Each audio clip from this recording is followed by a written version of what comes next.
ओम श्री गणेशाय नमः। राधे कृष्णा। लक्ष्मी नारायण की कृपा आप सब पर बनी रहे। बृहस्पतिवार व्रत कथा। भारतवर्ष में एक प्रतापी और दानी राजा राज्य करता था। वह नित्य गरीबों और ब्राह्मणों की सहायता किया करता था। यह सब बातें उसकी रानी को अच्छी नहीं लगती थी। वह ना ही गरीबों को दान देती थी और ना ही भगवान का पूजन किया करती थी, और राजा को भी ऐसा करने को मना किया करती थी। एक दिन राजा शिकार खेलने के लिए वन को गए हुए थे, तो रानी महल में अकेली थी। उसी समय बृहस्पति देव साधु का रूप धारण कर भिक्षा मांगने के लिए आए। रानी से भिक्षा मांगी तो रानी ने भिक्षा देने से इनकार कर दिया। साधु से कहने लगी, हे साधु महाराज, मैं तो इस दान पुण्य से तंग आ गई हूँ। इसके लिए तो मेरे पति ही बहुत हैं। अब आप ऐसी कृपा करें कि हमारा सब धन नष्ट हो जाए और मैं आराम से रह सकूं। साधु ने कहा, हे देवी, तुम तो बड़ी विचित्र हो। संतान और धन से कभी कोई भी दुखी होता है। पुत्र और लक्ष्मी की पापी भी इच्छा रखता है। यदि तुम्हारे पास अधिक धन है तो भूखे मनुष्यों को भोजन कराओ, प्याऊ लगवाओ, ब्राह्मणों को दान दो, मुसाफिरों के लिए धर्मशाला बनवाओ, जो निर्धन कुंवारी कन्या है उनका विवाह करवाओ। ऐसे कई काम करो जिससे तुम्हारा यश और परलोक में मुक्ति प्राप्त हो। रानी इन बातों से खुश नहीं हुई। वह बोली, हे साधु महाराज, मुझे ऐसी धन की आवश्यकता नहीं है जिसको रखने उठाने में हमारा सारा समय बर्बाद हो जाए। साधु ने कहा, हे देवी, यदि तुम्हारी ऐसी इच्छा है तो ऐसा ही होगा। मैं तुम्हें बताता हूँ, वैसा ही करना। बृहस्पतिवार के दिन घर को गोबर से लीपना, धोबी के यहाँ कपड़ा डालना, राजा से कहना कि हजामत बनवा के आए, और भोजन में मांस बदीरा खाना। 7 व्रत बृहस्पतिवार करेंगे, इससे तुम्हारा सब धन नष्ट हो जाएगा। इतना कहकर साधु वहां से अंतर्ध्यान हो गए। साधु के कहने के अनुसार रानी ने वैसा ही किया कि 3 बृहस्पतिवार ही बीते। उनका समस्त धन नष्ट हो गया। भोजन के लिए पूरा परिवार तरसने लगा। तब एक दिन राजा ने रानी से बोले कि हे रानी, तुम यहीं पर रहो, मैं दूसरे देश को जाता हूँ, क्योंकि यहाँ पर मुझे सभी मनुष्य जानते हैं, इसीलिए मैं कोई कार्य नहीं कर सकता हूँ। देश चोरी परदेश भीख बराबर होती है। ऐसा कहकर राजा परदेश चला गया। वहां जंगल में लकड़ी काट कर लाता था और शहर में बेचकर इसी तरह अपना जीवन व्यतीत करने लगा। इधर राजा के घर पर रानी और दासी दुखी रहने लगी। एक बार जब रानी को दासी को 7 दिन बिना भोजन के हो गए तो रानी ने अपनी दासी से कहा, हे दासी, यहाँ पासी नगर में मेरी छोटी बहन रहती है। वह बड़ी धनवान है, तू उसके पास जा और कुछ ले आ, ताकि कुछ समय के लिए गुजर हो जाएगी। दासी रानी की बहन के पास गई। उस दिन गुरुवार का दिन था और रानी की बहन उस समय बृहस्पतिवार की कथा सुन रही थी। दासी ने रानी की बहन को अपनी रानी के संदेश दिया तो रानी कुछ न बोली, क्योंकि उस समय वह बृहस्पतिवार की कथा सुन रही थी। जब रानी कुछ नहीं बोली तो दासी बहुत क्रोध आया और आकर रानी के पास आकर बोली, हे रानी, तुम्हारी बहन तो बहुत धनी स्त्री है। ये छोटे मनुष्यों से बात भी नहीं करती है। मैंने अनेक बार कहा तो उन्होंने कोई उत्तर नहीं दिया। मैं वापस चली आई। रानी कहने लगी, इसमें उसका कोई दोष नहीं है, ये सब हमारे भाग्य का दोष है। इधर रानी की बहन ने सोचा कि मेरी बहन की दासी आई थी, परंतु उससे कोई नहीं बोला। इससे बड़ी दुखी हुई होगी।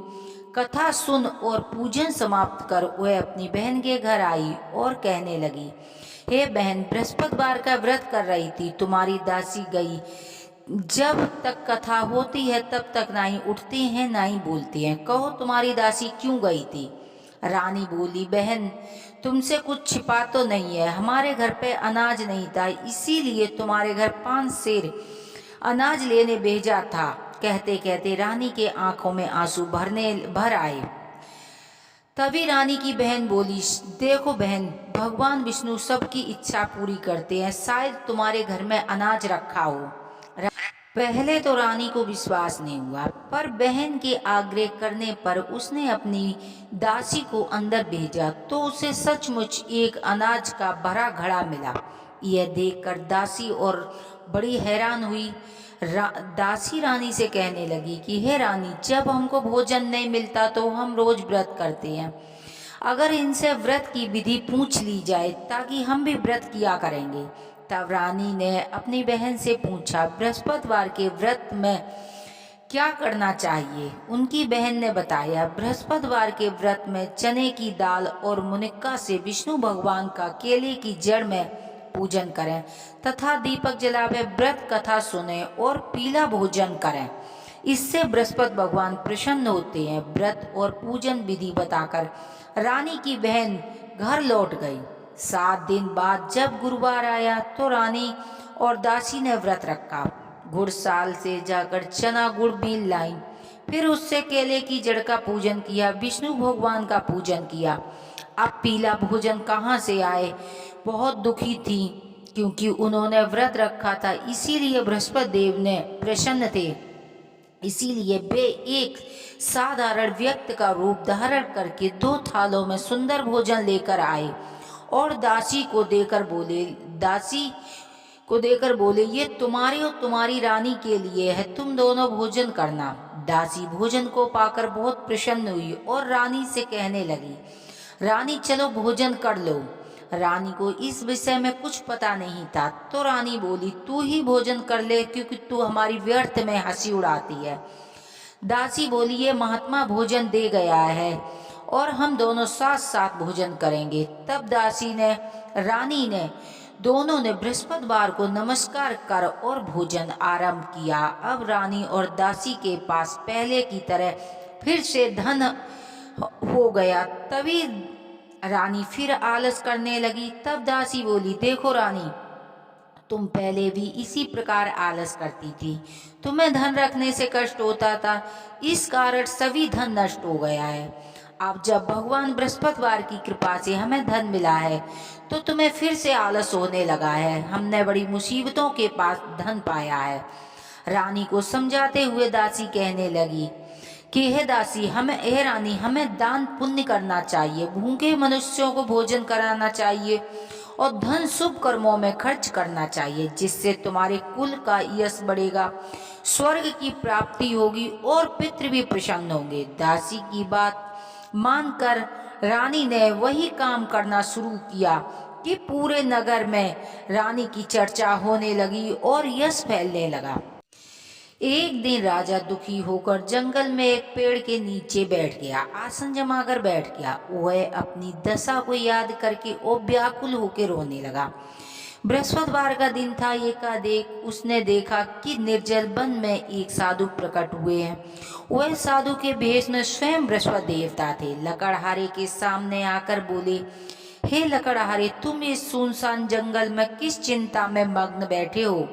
लकड़हारे ने दोनों हाथ जोड़कर प्रणाम किया और उत्तर दिया, हे महात्मा जी, आप तो सब कुछ जानने वाले हो। यह कहकर रोने लगा और साधु को संपूर्ण कहानी सुना दी। महात्मा जी दयालु होते हैं। महात्मा ने कहा, तुम्हारी स्त्री ने बृहस्पतिवार का अपमान किया था, जिस कारण तुम्हारी ये दशा हुई है। अब तुम किसी बात की चिंता मत करो, मेरे कहने पर चलो तो तुम्हारे सब कष्ट दूर हो जाएंगे और भगवान पहले से अधिक धन देंगे। तुम बृहस्पतिवार के दिन कथा किया करो, 2 पैसे के चने मुनक्का लाकर प्रसाद बनाओ और शुद्ध जल लोटे में शक्कर मिलाकर अमृत तैयार करो।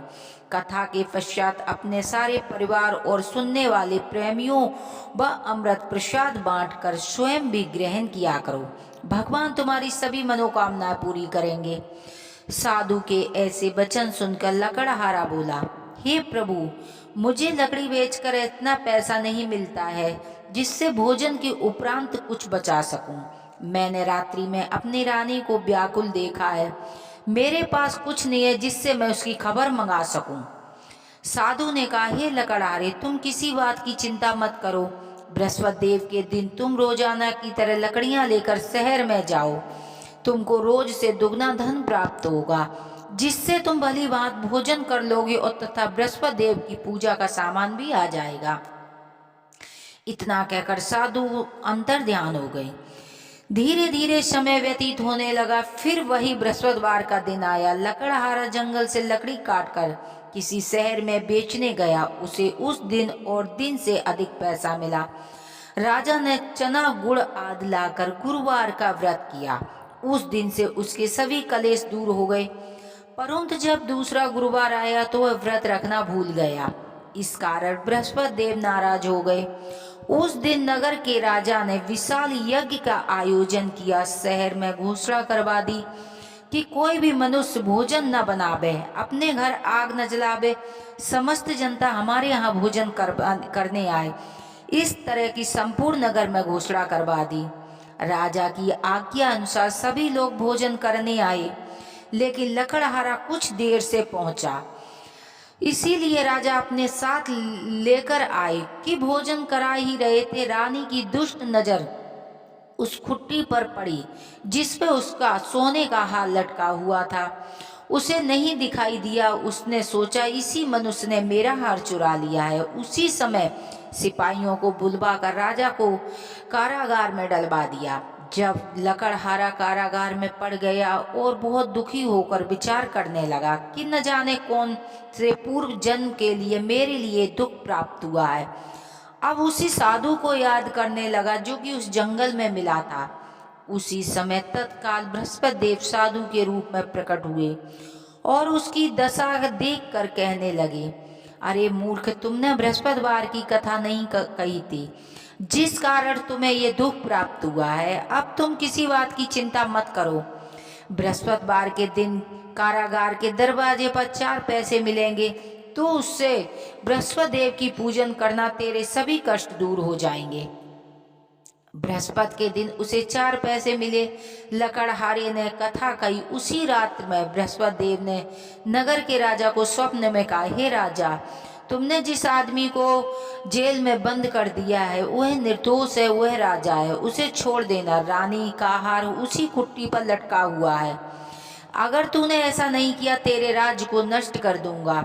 इस तरह रात्रि में स्वप्न में देखकर राजा प्रातःकाल उठा और खुट्टी पर हार देकर लकड़हारे को बुलवाकर क्षमा मांगी और सुंदर वस्त्र और आभूषण देकर उसे विदा किया। बृहस्पति देव की आज्ञा अनुसार राजा अपने नगर को चल दिया। राजा जब अपने नगर के निकट पहुंचा तो उसे बड़ा आश्चर्य हुआ। नगर में पहले से अधिक बाग, तालाब, कुएं तथा बहुत सी धर्मशाला, मंदिर आदि बन गए हैं। राजा ने पूछा, ये सब किसका है? धर्मशाला? तब नगर के सभी लोग कहने लगे, ये सब रानी और बांदी का है। तो राजा को आश्चर्य भी हुआ और गुस्सा भी आया। तब रानी ने ये खबर सुनी कि राजा आ रहे हैं, तो उन्होंने बांदी से कहा, हे दासी, देखो हमको राजा कितनी बुरी हालत में छोड़ गई थी। हमारी ऐसी हालत देखकर कहीं लौट न जाए, इसीलिए तू दरवाजे पर खड़ी हो जा। आज्ञा अनुसार रानी दरवाजे पर खड़ी हो गई। राजा आए तो अपने साथ लिवा लाई। तभी राजा ने क्रोध करके अपनी तलवार निकाली और पूछा, ये धन तुम्हें कहाँ से प्राप्त हुआ है? तब उन्होंने कहा, यह सब धन बृहस्पतिवार के व्रत से हमें प्राप्त हुआ है। राजा ने निश्चय किया कि 7 रोज बाद सभी लोग बृहस्पति देव का पूजन करते हैं, परंतु हम दिन में 3 बार कहानी कहा करूंगा, रोज व्रत किया करूंगा। अब राजा के दुपट्टे में हर समय चने की दाल बंधी रहती थी। 3 बार कहानी कहता था और रोज वह व्रत करता था। एक रोज राजा ने विचार किया कि चलो अपने बहन के यहाँ घूम आवें। इस तरह निश्चय कर राजा घोड़े पर सवार होकर अपनी बहन के यहाँ चलने लगा। मार्ग पे उसने देखा कि कुछ आदमी एक मुर्दे को लिए जा रहे हैं। उन्हें रोककर राजा कहने लगा, अरे भाइयों, हमारे बृहस्पतिवार की कथा सुन लो। वे बोले, लो, हमारा तो आदमी मर गया है, इसे अपनी कथा की पड़ी है। परंतु कुछ आदमी बोले, अच्छा कहो, हम तुम्हारी कथा सुनेंगे। राजा ने दाल निकाली। जब कथा आदि हुई तो वह मुर्दा हिलने लगा। जब कथा समाप्त हुई तो वह मनुष्य राम राम कह के खड़ा हो गया। आगे मार्ग में उसे एक किसान में हल चलाता मिला। राजा ने उसे देखकर उससे बोले, अरे भाई हमारे बृहस्पतिवार की कथा सुन लो। किसान बोला, जब मैं तेरी कथा सुनूंगा तब तक मैं 4 हैरुआ जोत लूंगा, जा अपनी कथा किसी और को सुनाना। इस तरह राजा आगे चलने लगा। राजा के हटते ही बैल पछाड़ खाकर गिर गया तथा किसान के पेट का दर्द बंद हो जोर जोर से दर्द होने लगा। उसी समय उसकी माँ रोटी लेकर आ रही थी। जब उसने सभी हाल पुत्र से पूछा तो पुत्र ने सभी हाल कहा तो बुढ़िया दौड़ी दौड़ी उस घुड़सवार के पास गई और बोली, मैं तेरी कथा सुनूंगी, मेरे खेत पर चल के कहना। राजा ने बुढ़िया के खेत पर जाकर कथा कही, जिसके सुनते ही उसका पेट का दर्द बंद हो गया और बैल खड़ा हो गया। राजा अपनी बहन के घर पहुंचा। बहन ने भाई की खूब मेहमानी करी। दूसरे रोज प्रातःकाल राजा जागा तो देखा कि सभी लोग भोजन कर रहे हैं। राजा ने अपनी बहन से कहा, ऐसा कोई मनुष्य नहीं है कि जिसने भोजन नहीं किया हो, हमारी बृहस्पतिवार की कथा सुन ले। बहन बोली, भैया ये देश ऐसा ही है, पहले लोग भोजन करते हैं, बाद में अन्न काम करते हैं। यदि कोई पड़ोस में हो तो मैं देख आती हूँ। वह गई, कोई भी ऐसा व्यक्ति नहीं मिला कि जिसने भोजन नहीं किया हो। अंत में वो एक कुमार के घर गई कि जिसका लड़का बीमार था। उसे मालूम हुआ कि यहाँ किसी ने 3 रोज से भोजन नहीं किया है।